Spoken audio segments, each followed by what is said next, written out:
नमस्कार दोस्तों। आज हम बात करने जा रहे हैं विलियम शेक्सपियर के एक प्रसिद्ध नाटक द मर्चेंट ऑफ वेनिस की। यह एक ऐसी कहानी है जिसमें दोस्ती, प्रेम, लालच, नफरत और न्याय सब कुछ देखने को मिलता है। तो चलिए शुरू करते हैं इस अमर कहानी को विस्तार से समझना। कहानी की पृष्ठभूमि। यह कहानी दो जगहों पर आधारित है। वेनिस, जो व्यापार का शहर है, और बेलमोंट, जो एक सुंदर और समृद्ध राज्य है। मुख्य पात्र, मेन कैरेक्टर्स।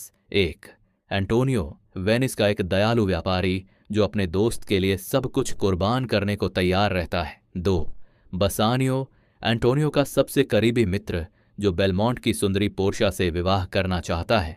तीन, पोर्टिया, एक अमीर, समझदार और सुंदर युवती जो अपने पिता की वसीयत के अनुसार 3 कास्केट्स, गोल्ड, सिल्वर, लीड में से सही चुनाव करने वाले से ही विवाह कर सकती है। 4, शलॉक, एक यहूदी साहूकार, मनी लैंडर जो एंटोनियो से नफरत करता है क्योंकि एंटोनियो बिना ब्याज के पैसा उधार देता है। 5, जेस्का, शेलक की बेटी जो एक ईसाई लड़के लॉरेंजो से प्यार करती है। 6, लॉरेंजो, बासनियो का मित्र और जेसिका का प्रेमी। 7, ग्रेटियानो, बासनियो का खुशमिजाज दोस्त जो बाद में नेरिसा से विवाह करता है। 8, नेरिसा, पोर्शिया की चतुर और वफादार नौकरानी। 9, लॉन्सलॉट गॉबो, एक मजाकिया नौकर जो शाइलॉक को छोड़कर बसानियों की सेवा में आ जाता है। 10, ड्यूक ऑफ वेनिस, जो अदालत में शलॉक और एंटोनियो के बीच मुकदमे की अध्यक्षता करता है। 11वीं प्रिंस ऑफ मोरक्को, पोर्टिया के एक वर, प्रेमी उम्मीदवार जो सोने का कास्केट चुनता है। 12वीं प्रिंस ऑफ अर्गाउन, एक और वर, प्रेमी उम्मीदवार जो चांदी का कास्केट चुनता है।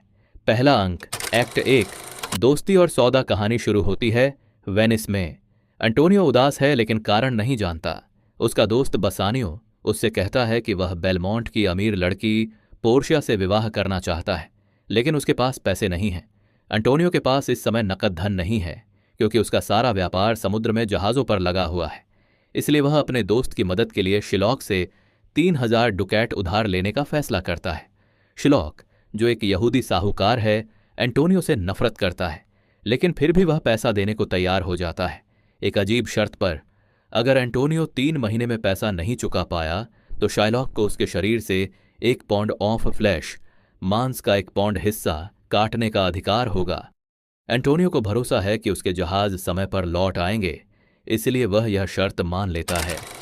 दूसरा अंक, एक्ट 2, 3 कास्केट और भागी हुई बेटी। अब दृश्य बदलता है बेलमोंट की ओर, जहां पोर्शिया अपने पिता की वसीयत के कारण परेशान है। वसीयत के अनुसार जो वर 3 बक्सों, सोने, चांदी और शीशे में से सही बक्सा चुनेगा वही उससे विवाह कर सकेगा। पहले आता है प्रिंस ऑफ मोरक्को, जो सोने का कास्केट चुनता है, लेकिन उसमें एक खोपड़ी और यह पंक्ति मिलती है, all that glitters is not gold, यानी जो चमकता है वह हमेशा सोना नहीं होता। दूसरा आता है प्रिंस ऑफ अर्गाउन, जो चांदी का कास्केट चुनता है और उसे भी असफलता मिलती है। इसी बीच वेनिस में जेसिका, शैलॉक की बेटी, लोरेंजो के साथ भाग जाती है और शाइलॉक का बहुत सारा सोना और जवाहरात लेकर निकल जाती है। शाइलॉक बहुत गुस्से में आ जाता है और बदला लेने की कसम खाता है।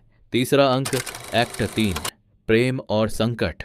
बसानियो अब बेलमोंट पहुंचता है और शीशे वाला कास्केट चुनता है जिसमें पोर्शिया की तस्वीर और विजय का पत्र होता है।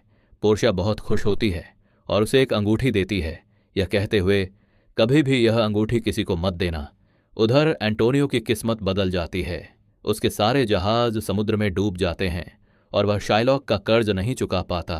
शाइलॉक, जो अब अपनी बेटी के भाग जाने से भी क्रोधित है, जोर देकर कहता है कि वह अपना पाउंड ऑफ फ्लैश लेगा। पोर्शिया और नेरिसा पुरुष वेश में भेष बदलकर वेनिस की ओर निकलती हैं ताकि एंटोनियो की मदद कर सकें। चौथा अंक, ACT 4, अदालत का दृश्य, न्याय और दया। यह नाटक का सबसे प्रसिद्ध हिस्सा है कोर्ट सीन। वेनिस की अदालत में शाइलॉक डटा रहता है कि वह अपनी शर्त पूरी करवाएगा। ड्यूक ऑफ वेनिस और सब लोग उससे दया की भीख मांगते हैं, पर शाइलॉक मना कर देता है। तभी एक युवा वकील बल्थाजार आता है, जो असल में पोर्शिया ही है, पुरुष के भेष में।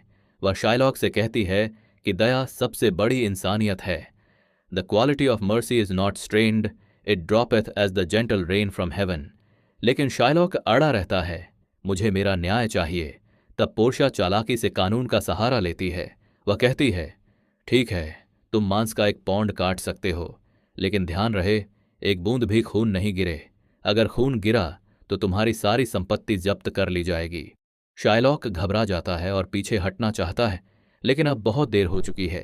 कानून के अनुसार उसने एक ईसाई की जान लेने की साजिश की थी, इसलिए उसकी जान भी खतरे में पड़ जाती है। ड्यूक उसे मौत की सजा नहीं देता, लेकिन उसकी आधी संपत्ति एंटोनियो और बाकी आधी लोरेंजो और जेसिका को दे दी जाती है और उसे मजबूर किया जाता है कि वह ईसाई धर्म अपना ले। शाइलॉक टूटा हुआ और पराजित होकर चला जाता है। 5वां अंक ACT 5, सच्चाई और खुशी का अंत। पोर्शिया और नेरिसा बेलमोंट लौटती हैं। बासानियो और ग्राथियानो उनसे किए वादे तोड़ने पर शर्मिंदा हैं, क्योंकि उन्होंने वो अंगूठियां अदालत में वकील और क्लर्क को दे दी थीं, जो असल में उनकी अपनी पत्नियां थीं। जब पोर्शिया सच्चाई बताती है, सब हैरान रह जाते हैं। फिर हंसी मजाक और खुशी का माहौल बन जाता है। एंटोनियो को भी यह खबर मिलती है कि उसके कुछ जहाज सुरक्षित वापस आ गए हैं। सबको अपनी खुशी मिल जाती है। प्रेम को उसका साथी, दोस्ती को उसका इनाम और न्याय को उसकी असली परिभाषा, दया, मर्सी। इस तरह द मर्चेंट ऑफ वेनिस हमें सिखाता है कि सच्चा न्याय केवल कानून से नहीं, बल्कि इंसानियत और दया से पूरा होता है। यह नाटक सिर्फ प्रेम या व्यापार की कहानी नहीं है, बल्कि यह मानवता, क्षमा और करुणा का गहरा संदेश देता है। अगर आपको यह कहानी पसंद आई हो तो वीडियो को लाइक, शेयर और सब्सक्राइब जरूर करें।